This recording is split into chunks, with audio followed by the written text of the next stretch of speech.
Tere tulemast EcoShooti! Oh! Škoda Enyaqi puhul veel üks lahe asi.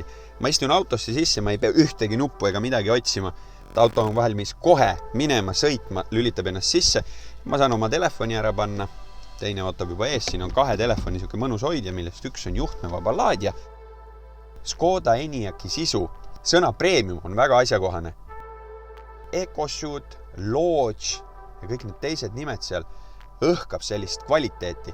Ja teine asi, mis siit õhkab, need materjalid, nende touch and feel, kui sa neid katsud, need on mõnusad ja siit tuleb läbi ka jätkusuutlikkus ja siuke roheline mõtlemine, et elektriauto puhul ei ole ainult see, et sõidad elektriga, vaid kui me sellest samast nahksisust räägime, siis selle töötlemisel on kasutatud oliivõlitööstuse jääkprodukte ehk roheline mõtlemine all the way ja see ei ole veel kõik. Kui me võtame madalamalt varustustasemelt teised materjalid, seal on ära kasutatud veel pudelid taaskäideldud kujul, tekstiilitööstuse jääke. Nii et igal juhul, kui sa siit sellest roolist või kuskilt kinni võtad, toetad, millegagi kokku puutud, see on kõik läbi mõeldud ja väga siukene mõnus, hea. Ja mul on elutoalik, mul on kodune tunne siin autos.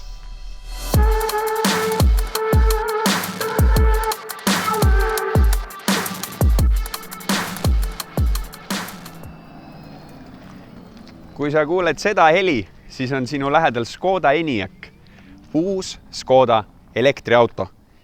Ja kui sina otsid elektriautot, aga mis oleks selline auto, mis on võimalikult tavapärane, ehk et võimalikult selline auto, millega sa oled harjunud, et ta oleks täis nutikaid lahendusi, et kogu su pere mahuks sinna peale, et tal oleks veokonks, mille külge sa saad panna haagise või näiteks jalgrattahoidja, katusele katuseboksi ja ühe laadimisega sõidaks üle 500 kilomeetri.